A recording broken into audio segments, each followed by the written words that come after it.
여호와의 분노의 매로 말미암아 고난당한 자는 나로다. 나를 이끌어 어둠 안에서 걸어가게 하시고 빛 안에서 걸어가지 못하게 하셨으며 종일토록 손을 들어 자주자주 나를 치시는도다. 나의 살과 가죽을 쇠하게 하시며 나의 뼈들을 꺾으셨고 고통과 수고를 쌓아 나를 애우셨으며 나를 어둠 속에 살게 하시기를 죽은 지 오랜 자 같게 하셨도다. 나를 둘러싸서 나가지 못하게 하시고 내 사슬을 무겁게 하셨으며 내가 부르짖어 도움을 구하나 내 기도를 물리치시며 다듬은 돌을 쌓아 내 길들을 막으사 내 길들을 굽게 하셨도다. 그는 내게 대하여 엎드려 기다리는 곰과 은밀한 곳에 있는 사자 같으사 나의 길들로 치우치게 하시며 내 몸을 찢으시며 나를 적막하게 하셨도다. 활을 당겨 나를 화살의 관역으로 삼으시며 화살통의 화살들로 내 허리를 맞추셨도다. 나는 내 모든 백성에게 조롱거리 곧 종일토록 그들의 노랫거리가 되었도다. 나를 쓴 것들로 배불리시고 쑥으로 취하게 하셨으며 조약돌로 내 이들을 꺾으시고 재로 나를 덮으셨도다. 주께서 내 심령이 평강에서 멀리 떠나게 하시니 내가 복을 내어 버렸으며 스스로 이르기를 나의 힘과 여호와께 대한 내 소망이 끊어졌다 하였도다. 내 고초와 재난 곧 쑥과 담즙을 기억하소서. 내 마음이 그것을 기억하고 내가 낙심이 되오나 이것을 내가 내 마음에 담아두었더니 그것이 오히려 나의 소망이 되었사오면 여호와의 인자와 긍휼이 무궁하심으로 우리가 진멸되지 아니함이니이다. 이것들이 아침마다 새로우니 주의 성실하심이 크시도소이다. 내 심령에 이르기를 여호와는 나의 기업이시니 그러므로 내가 그를 바라리라 하더라. 아멘. 앉으시기 바랍니다. 우리 기도하도록 하겠습니다. 하나님 아버지,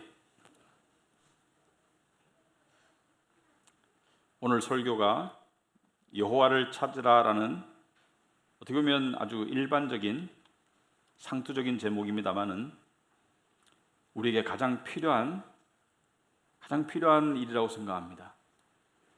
특별히 여호와를 찾을 수 없는 그런 상황에 처해서 그렇다고 생각해서 오랜 동안 영혼의 밤길을 걷고 있다면 이 시간 하나님께서 한 줄기 빛이 되어 주시옵소서. 우린 스스로 암흑을 헤쳐나올 수 없고 오직 하나님께서 빛이 되어 주셔야만 우리가 헤쳐나올 수 있는 것을 고백합니다. 오늘 예배를 통해서 다시 한번 눈을 들어 주를 보고 구원을 얻을 수 있도록 주님 도와주시옵소서. 특별히 세상의 삶 가운데 지치거나 또 유혹을 쫓아 마음이 빨리 움직이는 저희들을 불쌍히 여겨주시옵시고 하나님을 바라볼 수 있는 그런 시간 될 수 있도록 주님 도와주시옵소서. 예수님 이름으로 기도합나이다. 아멘. 우리는 그 예레미야 애가를 보고 있습니다. 예레미야 애가는 하나님께 불순종한 이스라엘 백성들이 하나님 앞에 죄를 지은 이스라엘 백성들이 그 결과 파국을 맞이하고 그 파국은 극심한 슬픔과 고난으로 다가와서 이들로 하여금 좌절하도록 만들고 있습니다. 그것은 오늘날 이스라엘의 이야기만이 아니라 오늘날 우리 교회의 이야기가 될 수도 있고 그리고 심지어 여러분과 저 우리의 이야기가 될 수도 있다. 그래서 여러분들이 공감할 수 있으면 좋겠다. 공감할 수 있는 부분이 충분히 있을 것이다. 그리고 오늘 본문이 이때까지 예레미야애가 1장과 2장과 다른 부분은 오늘 본문에 예레미야애가 전체를 통해서 이 전환점이 됩니다. 극적인 전환이 돼요. 이때까지는 슬픔과 고난에 관한 이야기가 주로 있었다면 도저히 헤어날 수 없는 것 같은 고난이 계속 이어졌다면 오늘은 한 줄기 빛이 비추고 있는 그런 본문이다. 그래서 여전히 1절부터 20절까지는 고난과 슬픔에 대해서 이야기하고 있어요. 그러나 21절에 극적인 전환점이 오게 되고 그리고 22절부터 24절 마지막 3절은 희망의 이야기가 전개가 되겠습니다. 그런데 오늘 이야기는 쉬운 이야기는 아니에요. 쉬운 이야기는 아니에요. 하지만 잘 들어오면 여러분들이 공감할 수 있는 이야기예요. 그래서 이 오늘 이야기를 통해서 21절에서 어떤 반전이 일어나는가, 그리고 왜 일어나는가? 어떻게 일어나는가? 이 반전이 일어난다는 것은 무엇인가? 그리고 우리 삶에 어떻게 적용될 수 있는가? 이런 것들을 우리가 하나하나 살펴보도록 하겠습니다. 자, 그래서 먼저 이 이스라엘 백성들 우상 숭배를 일삼았고 하나님의 거듭된 경고의 말씀을 듣지 않아서 파국을 맞이했던 그들의 상황이 1절부터 20절까지 계속 진행되고 있어요. 그래서 하나하나 살펴보자면은 1절에 보시면은 여호와의 분노의 매로 말미암아 고난당한 자는 나로다. 여기서 나가 누구냐? 여기서 나가 이스라엘 백성이냐 아니면은 예레미야냐? 그것은 그다지 중요하지 않습니다. 여기서 나는 때로는 여러분과 제가 될 수가 있습니다. 1절에 보시면은 여호와의 분노의 매로 말미암아, 그러니까 여호와께서 치시는 매로 말미암아 고난당한 자는 나로다. 나를 이끌어 2절에 어둠 속에 걸어가게 하시고, 여러분 우리가 생각하는 일반적인 하나님은 우리를 빛 가운데로 인도하시는 하나님으로 알고 있죠, 그죠? 오늘 본문을 읽어보면은 우리가 일반적으로 알던 하나님과 많이 달라요. 하나님은 우리를 빛으로 인도하시는 분이다. 이게 우리가 일반적으로 아는 하나님에 대한 상식이라면, 여기 본문에서는 어둠 가운데 걸어가게 하시고 하나님께서 빛 안으로 걸어가지 못하게 하시는 분이 하나님이에요. 그죠? 상식과 생각이 달라요. 어둠 가운데 걸어가게 하시고 빛 안에서 걸어가지 못하게 막으시는 분이 하나님입니다. 그리고 종일토록 손을 들어 자주자주 나를 치시는도다. 그러니까 여러분 이 삶에서 다가오는 어떤 그 펀치들, 우리를 가격하는 펀치들이 있습니다. 어떤 상황이나 관계 속에서. 그런데 이것이 눈에 뻔히 보이는 게 있고 눈에 보이지 않는 게 있습니다. 어둠 가운데서 어디서 어떻게 날아오는지 모르지만 매일매일 펀치들이 날아오는데 그것이 누구로부터 날아오느냐? 하나님으로부터 날아온다고 얘기하고 있어요. 물론 욥기를 보면 사탄이 욥을 괴롭히죠. 그런데 하나님의 허락 없이 됩니까? 그러니까 모든 우리 상황 속에서 우리 삶 가운데 일어나는 모든 고난과 슬픔은 궁극적으로는 하나님이 주도하시거나 허락하시거나 어쨌든 하나님의 궁극적인 허락 속 섭리 가운데 일어나는 것이지, 하나님의 섭리와 계획 없이 일어나는 펀치는 없습니다. 하나님이 하시는 거예요. 그래서 성경 속에서 이런 상황에 놓였던 인물들이 많이 있는데 그 중에 대표적인 사람이 욥입니다. 근데 욥과 이스라엘 백성이 다른 것은, 이스라엘 백성들은 자기들의 죄에 의한 결과이고 욥은 하나님께서 자랑하셨던 의로운 삶을 살았는데 똑같은 비슷한 슬픔과 고난과 이해할 수 없는 어둠 속에 갇혀있고 빛으로 나가지 못했고 인생의 펀치들을 많이 맞았어요. 그래서 욥이 뭐라고 말합니까? 욥기 23장 8절 보시면, 그런데 여기서 말하는 그런데는 내가 하나님에 관해서 아무리 따지고 생각해 봐도 도저히 이해할 수 없고 이건 도저히 납득할 수 없는데, 내가 앞으로 가도 그가 아니 계시고 뒤로 가도 보이지 않는다. 앞으로 가도 하나님이 안 계시고 뒤로 가도 안 보이고 그가 왼쪽에서 일하시나 내가 만날 수 없고 그가 오른쪽으로 돌이키나 배울 수 없도다. 무슨 말이냐면은 하나님이 역사하시는 것은 알겠는데 하나님이 어디 계신지 내가 찾아지지가 않는다는 것이죠. 여러분, 이것은 신앙의 상식을 벗어나는 것이죠. 우리가 알고 있는 신앙의 상식은 하나님을 찾으면 만나리라가 신앙의 상식인데 하나님을 찾는데 안 만나지는 거예요. 앞으로 가도 없고 뒤로 가도 안 보이는 거예요. 암담한 상황인 거예요. 이것을 어떤 사람들은 영혼의 신앙의 암흑 상태다, 신앙의 암흑 상태다, 그리고 신앙적인 상식이 통하지가 않아요. 그래서 이러한 지금 상황에 놓여있는 지금 저자는 이렇게 표현하고 있습니다. 4절에 보시면은 나의 살과 가죽을 쇠하게 하시며 나의 뼈들을 꺾으셨다. 누가? 하나님이. 살과 가죽을 쇠하게 한다는 것은 요즘 말로 말하면은 이 고통이 심해가지고 고난이 심해가지고 또 병이 들어가지고 몸이 빼짝 마르고 이렇게 피부에 윤기도 없고 얼굴이 사색이 되었다, 이런 표현이고, 뼈를 꺾으셨다는 것은 뭐 척추나 관절에 이상이 온 것 같이 인생에 희마리가 없고 꼬꾸라져 쓰러지는 것을 이야기하죠. 그래서 그리고 5절에 보시면은 고통과 수고를 쌓아 나를 애우셨도다. 이게 전부 다 이 하나님의 징계의 언어들이죠. 고통과 수고를 쌓아서 나에게 한꺼번에 쏟아붓는다. 여러분 생각해 보시면은 우리가 어떤 고난은 어떤 이 바다에 우리가 빠졌을 때 어떤 파도는 우리가 헤쳐나와서 일어날 수 있는데 한꺼번에 쏟아부으면 우리가 일어날 수가 없죠. 그러니까 하나님께서 마치 고통과 고난을 쌓아서 망대로 쌓아서 나에게 한꺼번에 무너뜨려서 나를 덮치시는 것 같다. 두 가지를 말합니다. 여러 가지 고난이 한꺼번에 왔고 그리고 도저히 헤어날 수 없다. 근데 누가 이렇게 하고 있다? 하나님이. 그래서 6절에 어떻게 됐어요? 그 결과 나를 어둠 속에 살게 하시기를 죽은 지 오랜 자 같게 하셨도다. 고통과 고난과 슬픔 가운데 그 어둠 속에 있은 지가 오래되어서 이미 죽은 것 같다. 이미 생기가 없고 이미 살 맛이 없고 죽은 지 오래된 자 같게 나를 만드셨다. 여러분, 이스라엘 백성은 죄의 결과이지만 욥은 죄와 상관없이 거의 비슷한 상황을 겪었었습니다. 7절을 보시면은 계속해서 나는 이렇게 얘기하죠. 나를 둘러싸서 나가지 못하게 하신다. 그러니까 무엇으로 둘러쌌어요? 고난으로 둘러싸서 나갈 길이 없다. 이스라엘 백성도 마찬가지고 욥도 마찬가지예요. 제가 왜 자꾸 이스라엘 백성과 욥을 이야기하냐면은 어떤 고난은 스스로 자초한 인과관계가 성립이 됩니다. 이스라엘의 우상 숭배가 성립이 돼요. 여러분도 살다 오면 이 고난이 나에게 왜 왔을까? 아마도 이것 때문에 온 것 같아라고 인과관계가 보이는 고난이 있는데 어떤 고난은 도저히 납득이 되지 않고 받아들일 수 없는 수용하고 싶지 않은 고난이 있어요. 그냥 나에게 퍼부어진 고난은 나의 어떤 잘못, 물론 근본적으로 내가 죄인이지만 나의 어떤 잘못과 관계없이 나에게 쏟아지는 고난인데 도저히 감당이 안 된 고난이 있을 수가 있습니다. 믿는 사람의 삶에서도.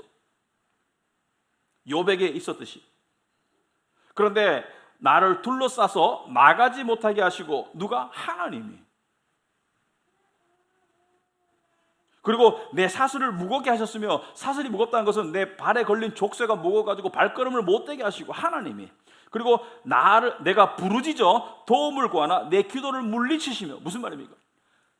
우리가 아는 상식의 하나님은 나를 찾으라 그러면 만나리라 이것이죠, 그죠? 기도하라 그러면 하나님께서 응답하실 것이다. 그런데 여기는 뭐예요? 기도를 물리치신다. 누가? 하나님이. 이스라엘의 기도는 왜 물리쳤을까? 우상숭배의 죄가 길었기 때문에 당분간 하나님이 기도를 안 들으시겠지. 납득이 되죠. 욥의 기도는 왜 물리치셨나? 욥은 자기의 고난에 대해서 이유를 말해달라고, 또는 고난을 없애달라고, 차라리 안 태어나면 좋았을 텐데라고 하소연하는데 하나님이 왜 기도를 물리치셨나?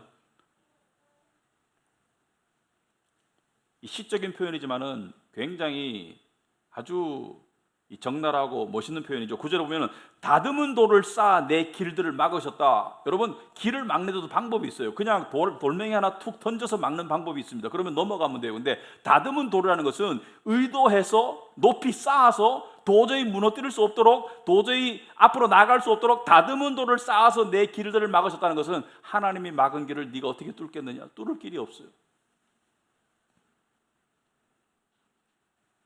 여러분, 길을 열어달라고 기도했는데 길이 더 막히는 경험 해본 적 있습니까? 하나님께 길을 열어달라고 했는데 길이 더 막히는 경험을 해본 적 있습니까? 내 길들을 굽게 하셨도다. 하나님은 길을 펴주시는 분인 줄 알았는데, 길을 바르게 해주시는 분인 줄 알았는데 길들을 굽게 하셨다. 여러분, 우리가 일반적으로 아는 상식의 하나님, 우리가 원하는 하나님은 시편 23편의 하나님입니다. 여호와는 나의 목자시니 내게 부족함이 없으리로다. 이게 우리가 아는 상식의 하나님이고 우리가 원하는 하나님이에요. 그가 나를 푸른 풀밭에 누이시며 쉴만한 물가로 인도하시는도다. 나를 인도하시는 하나님, 나에게 공급하시는 하나님, 내 영혼을 소생시키시는 하나님, 의의 길로 인도하시는 하나님, 이게 우리가 알고 있는 상식의 하나님이고 우리가 원하는 하나님인데 오늘 예레미야에 나오는 나의 하나님은 그런 하나님이 아니라 나의 길을 막으시는 하나님, 나를 팽개치시는 하나님, 나를 광야로 이끄시는 하나님, 나를 죽이시는 하나님.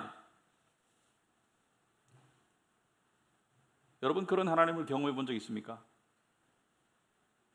아니면 지금 경험하고 있습니까? 벗어나고 싶은 상황이 있는데, 해결하고 싶은 문제가 있는데, 일어나기를 간절히 원하는 무엇이 있는데 오히려 하나님은 무관심하시고 거꾸로 가시고, 그리고 하나님이 나를 위하는 분이 아니라 마치 나를 대적하는 원수처럼 느껴지는 그런 때가 있습니까? 차마 입 밖으로 내 뱉기가 곤란하지만 내 마음속에 내 마음속에 진짜 느끼는 생각하는 하나님은 성경에 나오는 은혜의 하나님이 아니라 나를 미워하신다고 느끼는 적이 있습니까? 그렇게 느껴지는 때가 있다면 여러분은 정상인입니다. 비정상이 아니고. 오늘 예레미야 예가에 나오는 나는 심지어 이렇게까지 하나님을 느낍니다. 10절에 보면 그는 내게 대하여 엎드려 기다리는 곰과 같다. 하나님이 나의 목자가 아니고 곰이래요. 그리고 은밀한 곳에 있는 사자 같다. 그러니까 여호와는 하나님이 나의 목자가 아니고 곰이나 사자가 왜 엎드려 있습니까? 왜 숨어 있습니까? 덮쳐서 찢으려고. 맹수가 곰이 사람을 공격하고 사자가 공격해서 11절 보면은 나의 길들을 치우치게 하시며 나를 인도하시는 것이 아니라 길들을 치우치게 하시고 내 몸을 찢으시며 나를 적막하게 하셨도다. 나를 메마르게 바싹바싹 마르게 하시는 하나님. 아주 시적인 언어지만 솔직한 언어죠. 욥도 하나님을 향해서 나를 왜 만드셨나요? 차라리 안 태어났으면 좋았을 텐데 하나님이 지금 잘못하고 계신 거 아시죠? 내 기도를 들으신다면 차라리 나를 죽이세요. 다윗도 시편에서 자신의 솔직한 감정을, 솔직한 생각을 적나라하게 표현하는 것을 읽을 때 신앙이 이렇게 말할 수 있는가? 그러나 예레미야 예가에 나오는 나는 그것보다 더합니다. 12절 오면은 화를 당겨 나를 화살의 관역으로 삼으시며, 여러분 상상해 보시면 하나님이 사망의 음침한 골짜기로 다니는 나를 지켜주시는 막대기가 아니라 활을 가지고 나를 관역으로 삼아서 나를 쏘시려는 하나님. 나의 방패가 아니고, 여호와는 나의 방패와 요새가 아니고 나를 쏘시려는 하나님. 13절에 쏘시려는 것만이 아니라 쐈어요. 화살통의 화살들로 내 허리를 맞추셨도다. 누가? 하나님이. 내 인생을 하나님께서 꽝그리 무너뜨리신다. 이스라엘은 그래도 납득이 될 겁니다. 우상숭배의 죄 때문에 이런 파국이 왔구나. 욥은 납득할 수가 없었습니다. 욥은 납득이 안 돼서 욥기 9장에 보시면 이렇게 나와 있죠. 17절에 그가 폭풍으로 나를 치시고 까닭없이 내 상처를 깊게 하시며.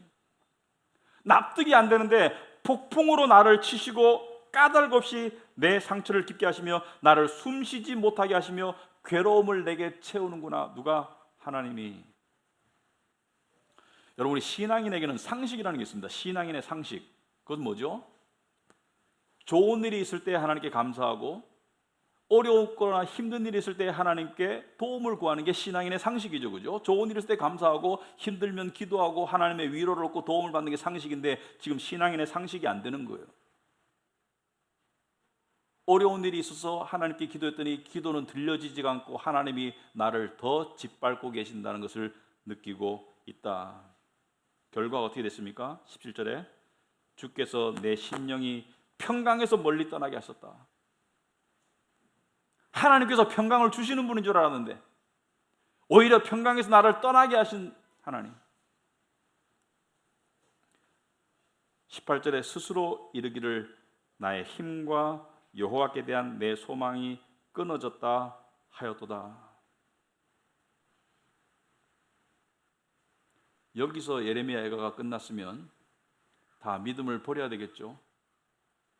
하나님이 나를 대적하시고 하나님이 나에게 고난을 주시고 하나님이 내 기도를 안 들으시고 하나님이 나를 치시고 하나님이 나에게 화살을 쏘시고 그렇게 생각되고 그렇게 느껴지고 그런 증거들이 수두룩 빽빽한데 소망이 끊겼다. 여러분, 이런 경험을 해본 적 있습니까? 아니면 하고 있습니까? 물론 이 정도로 극적인 경험은 아닐 수 있겠지만 사실은 우리가 거의 매일 이러한 경험들을 하고 있어요. 이유 없이 나를 치시는 하나님, 또는 내 길을 막으시는 하나님, 나를 부당한 쪽으로 몰고 가시는 하나님이라고 느껴질 때가 있습니다. 차마 입 밖에 내기는 곤란하지만 내 속으로 생각하는 하나님과 느끼는 하나님이 성경의 하나님과 다른 것 같다는 생각이 들 때가 있어요. 특별히 신앙의 연륜이 깊어질수록 이런 일이 생깁니다. 여러분, 신앙의 초기 상태, 예수를 처음 믿었을 때, 허니문일 때, 그럴 때 하나님은 어떤 하나님이냐면은 나와 함께 하시는 하나님, 나에게 친밀하신 하나님, 그리고 내 기도에 즉각적으로 응답하시는 하나님이라고 고백하는 사람들이 많아요. 그래서 예수 처음 믿은 사람들이 믿음이 제일 좋아 보여요. 어떤 때는. 그리고 예수 처음 믿은 사람들이 하는 말이, 이렇게 좋은 예수님을 왜 진작 안 믿었을까? 그리고 또 사람들 보면서 뭐라는 줄 알아요?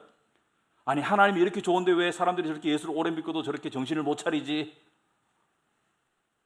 조금만 기다려 보시라. 그 패턴이 완전히 무너진다.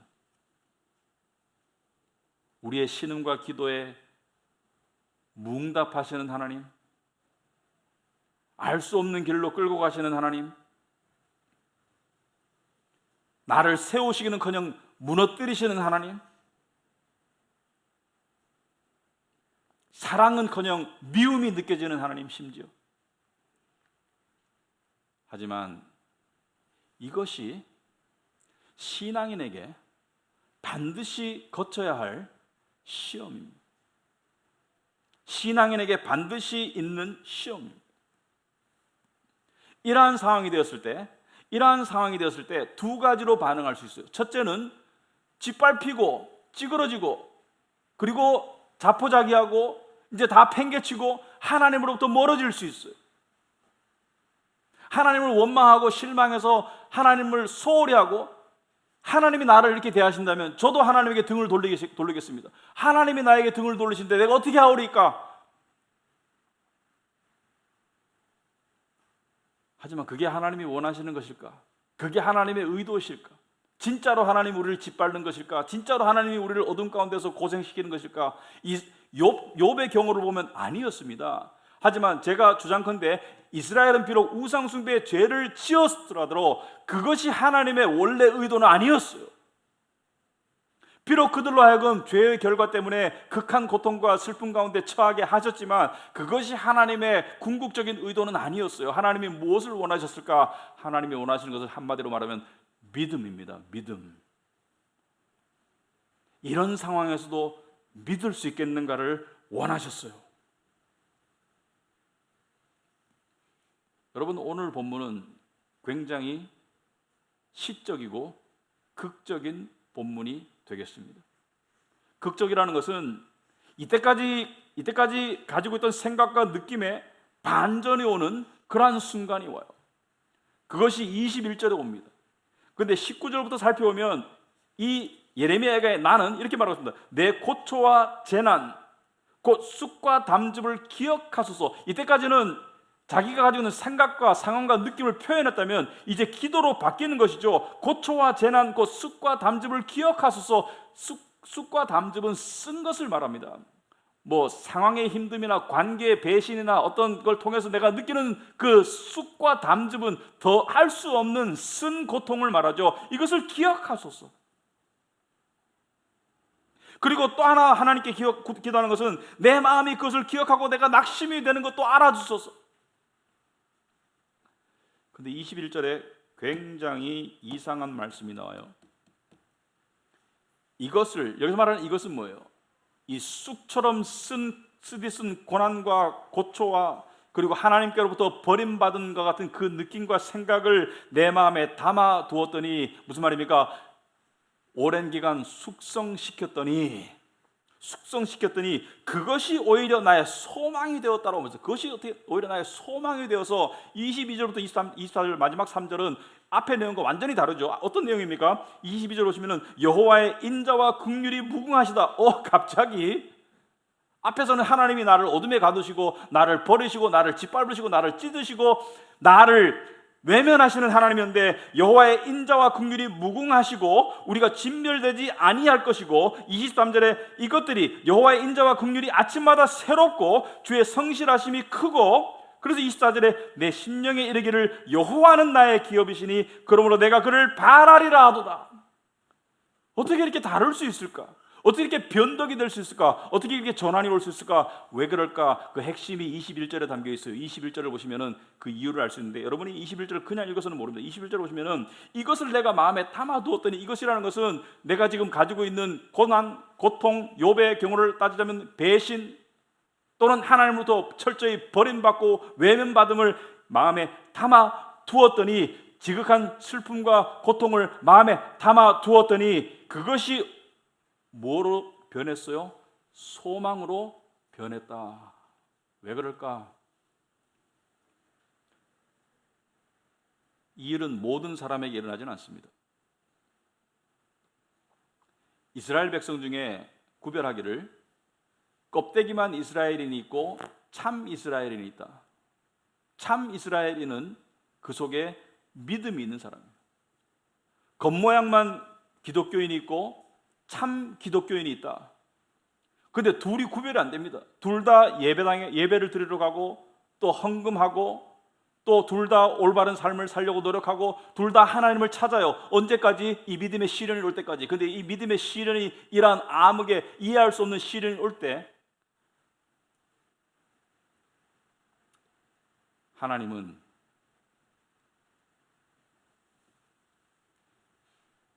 여러분 뭔가를 숙성시킨다는 거. 대부분의 오래된 문화 속에는 숙성의 문화가 있습니다. 우리는 김치가 있고 홍어가 있어요. 스페인에 가면은 하몽이라는 돼지고기가 있습니다. 근데 뭔가를 숙성시킨다는 거. 또는 성경의 표현을 빌자면은 도가니는 은을, 풀무는 금을 연단한다는 거. 금을 연단하는, 풀무의 열을 가해서 금을 연단한다는 것은, 금이라는 것은 불순물과 섞여 있죠. 원석 자체는. 근데 열을 가하면 불순물이 끌어올라서 막 또 올라와요. 그러나 그 불순물이 어느 정도 시간이 돼서 제거되면 순금이 올라오죠. 그 순금을 성경에서는 정금 같은 믿음이라고 그러죠. 고난과 슬픔은 우리의 영혼의 불순물을 씻어내고, 그리고 우리의 육신의 자만과 교만과 우상숭배를 제거하는 효과가 있습니다. 그럴 때는 하나님의 도우심과 함께하심이 느껴지지 않아요. 왜? 그럴 때는 하나님께서 우리에게 화살을 쏘시고 불을 갖다 대시는 분으로 느껴지지. 그러므로 나를 아프게 하시는 하나님, 나를 괴롭게 하시는 하나님, 나의 고통을 외면하시는 하나님으로 느껴지지만, 하나님은 여전히 우리 안에서 정금 같은 믿음을 만들어 가시는 것이다. 그것이 21절의 내용입니다. 내가 이것을 마음에 담아두었다는 것은 그 연단의 시간, 풀무불이 나에게 주어지는 시간 또는 숙성의 시간을 통해서 나의 영혼이 씻겨지고 내 안에 있는 세상을 향한 불순물들, 그 불순물들이 제거되니까 내 안에서 무엇이 발견되는 거예요? 정금 같은 믿음이 나타나더라. 욥이 이것을 뭐라고 표현했습니까? 욥기에 보면 욥기 23장 10절에 내가 가는 길을 그가 아시나니 그가 나를 단련하신 후에는 내가 순금같이 되어 나올 것이다. 여러분, 이 믿음의 핵심이 바로, 우리가 믿음으로 바라봐야 될 하나님이 바로 언약의 하나님입니다. 신학적으로 말하면 언약의 하나님입니다. 여러분, 언약의 하나님이 뭐죠? 언약의 하나님은 오늘 1절부터 20절까지 표현한 모든 내용에 해당되지 않는 하나님이에요. 오늘 1절부터 20절까지의 모든 내용은 내가 느끼는 하나님이에요. 하지만 실제 하나님은 언약의 하나님이에요. 비록 하나님이 나의 원수처럼 보이고 나를 찢는 것처럼 보이고 나를 어둠 가운데 가두는 것처럼 보이고 나에게 고난을 주시는 것처럼 보일지라도, 우리가 믿음의 눈으로 바라보면 언약의 하나님은 절대로 우리를 향한 당신의 생각과 느낌과 당신의 의도를 절대로 바꾸지 않는 사랑의 하나님이 맞다. 은혜의 하나님이 맞다. 긍휼의 하나님이 맞다. 그것이 언약의 하나님입니다. 여러분, 하나님은 우리에게 오해의 기간 고통의 기간을 주십니다. 하지만 그 고통과 오해를 통해서 우리가 좌절하라고 주시는 것이 아니고 그 고통과 오해 가운데 우리가 단련되고 우리가 씻겨져서 그것이 숙성되어서 참 믿음으로 언약의 하나님을 바라볼 수 있도록 만들기를 원하신다. 왜 그럴까? 왜냐하면 믿음 없이 일상 살기는 정말 힘들기 때문이고 불가능하기 때문입니다. 믿음이 세상을 이기기 때문입니다. 하나님은 우리를 강한 군사로 단련하기 위해서 믿음을 주시는 거예요. 우리를 적진에 떨구어 놓고 우리를 그냥 고립되는 것처럼 놔두시지만 그것이 하나님의 의도가 아니고 우리의 모든 몸부림을 멈추고 우리의 모든 생각을 멈추고 우리의 모든 느낌을 멈추고 하나님을 바라볼 수 있도록 그 믿음이 살아날 수 있도록 기다리시는 분이 바로 언약의 하나님이다. 언약의 핵심이 무엇입니까? 절대로 약속을 바꾸지 않는다는 것이 언약의 핵심입니다. 우리를 향한 하나님의 약속을 절대로 바꾸지 않는다. 비록 상황이나 생각이나 느낌은 우리가 수시로 변하죠. 하지만 절대로 바꾸지 않는다. 그런데 이게 중요한 문제예요. 뭐냐? 신앙에서의 시험은 이것입니다. 우리가 신앙이 어렸을 때는 우리가 울면 하나님이 달려오세요. 하지만 신앙의 연륜이 좀 지나면 울어도 하나님이 안 달려오십니다. 우리가 먼저 믿음으로 일어나기를 기다리고 계세요. 그럴 때 하나님께서 내가 네 옆에 항상 있었단다라고 말씀하실 겁니다. 이것이 왜 중요하냐? 여러분, 우리가 아이들을 키울 때요, 제대로 된 아이를 사랑하는 부모라면, 아이를 세상 속에서 강하게 키우기를 원하는 부모라면 처음에 아이가 아장아장 걷다가 넘어지면 바로 달려갑니다. 왜? 앞을 일으켜서 바로 세워주고 이 아픈데 다친 데 없나 봐주고 아이를 안심시켜주지만 조금 지났는데 아이가 좀 컸는데 넘어졌는데 일어날 수 있는데 울고 땡깡 부리면 안 다가가는 게 정상적인 부모입니다. 왜? 아이가 스스로 일어나기를 원하기 때문에. 스스로 일어나면 부모가 다가가지고 안아주죠. 먼지를 털어주고. 하나님도 마찬가지다. 스스로 일어나야 한다. 이런 일들이 어떻게 생기나? 여러분 살다 보면 우리의 생각이나 느낌 속에 하나님으로부터 고난당하는 것 같고 상황도 힘들고 또 하나님이 여러분에게 어떤 관심이 없는 것 같고 여러분을 던져놓은 것 같고 여러분에서 멀리 있는 것 같고 그런 느낌과 생각이 들 때 있죠. 그럴 때 우리가 믿음으로 일어나면 하나님이 그 자리에 계시다는 것을 발견할 수가 있어요. 그 믿음으로 일어난다는 것이 무엇입니까?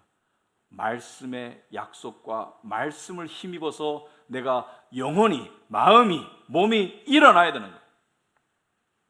여러분, 제가 오늘 서두에 말씀을 드렸죠. 오늘 아침에 비가 오는 것을 느꼈다. 여러분, 우리 인간은 아침에 일어났을 때 상태가 많이 하루하루 달라요. 저는 오늘 아침에 일어났을 때 어제 좀 일을 많이 했는지 어떤지 모르겠지만 몸이 피곤하고 찌뿌둥하고 이런 유혹이 들었습니다. 내가 목사가 아니라면 오늘 교회 늦을 것 같다. 그런데 아침에 일어났을 때 맞아, 오늘 힘들어. 마음도 하나님을 예배하고 싶은 마음이 없어. 그런 마음에 계속 나를 내버려 둔다면 어떻게 될까요?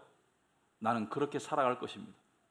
하지만 오늘 아침에 제가 시편 33편을 읽고 하나님의 말씀은 의로우시고 그리고 하나님은 신실하시고 하나님은 나에게 구원을 베푸신 하나님이고 그러므로 하나님은 예배받기에 합당하신 분이고 그런 것을 내가 생각하고 기억함으로 내가 일어나니까 하나님께서 힘을 주시더라고요. 여러분, 우리는 세상에서 얻어 터질 때가 많아요. 하지만 우리는 믿음으로 일어나야 합니다. 때때로 그 얻어 터짐의 시간이 길 수도 있습니다. 하지만 여러분이 참다운 하나님의 백성이라면 하나님께서는 결국에는 믿음을 통해서 여러분이 일어나도록 기다리시고 만드실 겁니다. 그것이 언약의 하나님입니다.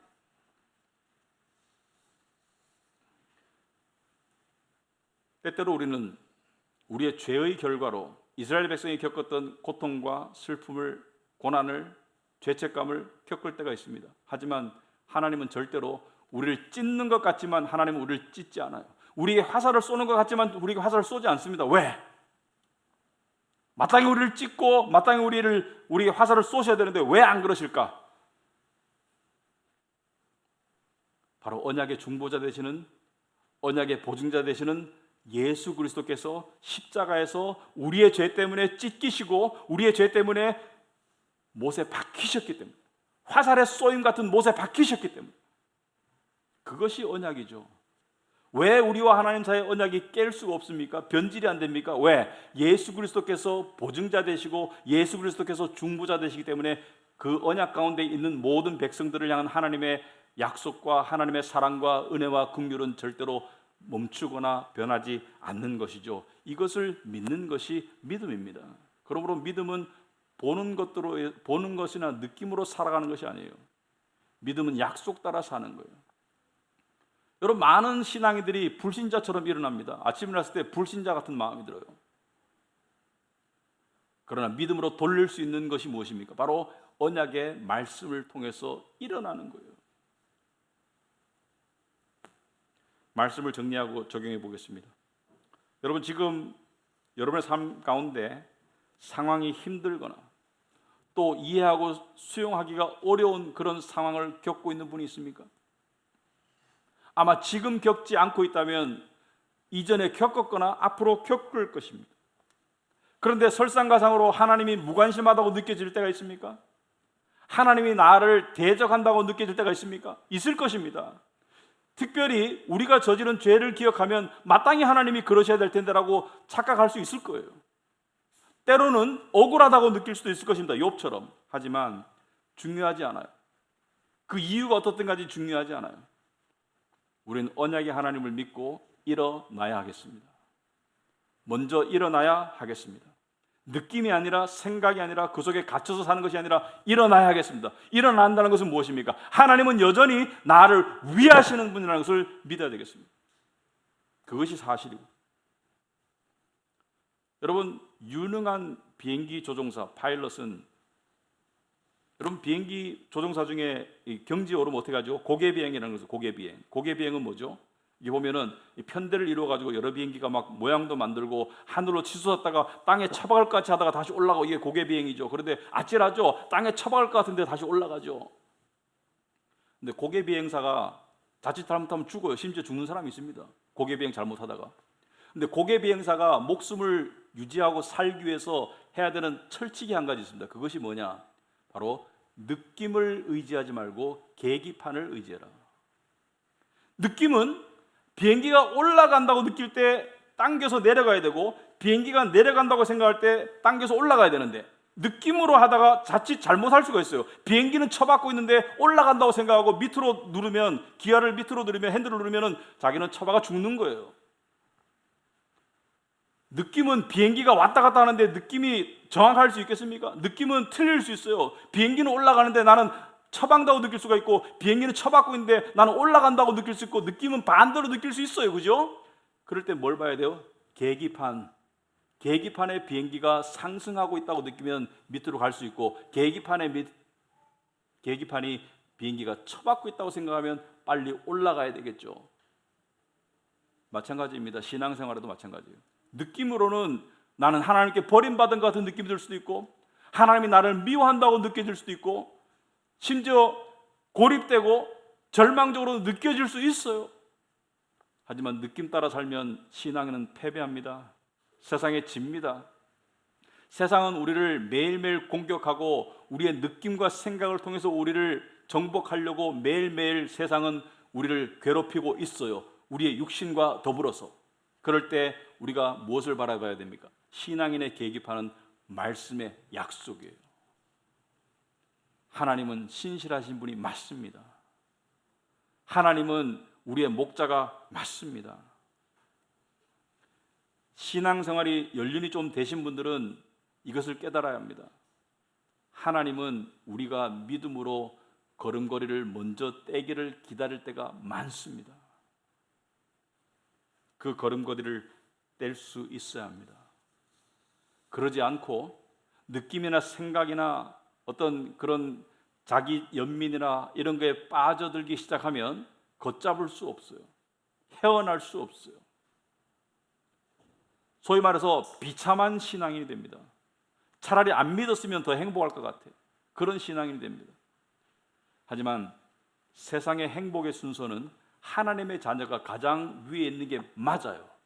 그러나 조건이 있습니다. 믿음으로 살아갈 때.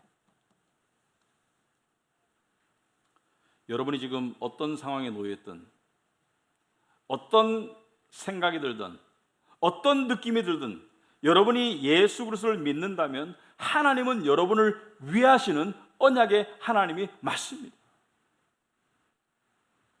이번 주에 이 말씀을 한번 묵상해 보시기 바랍니다.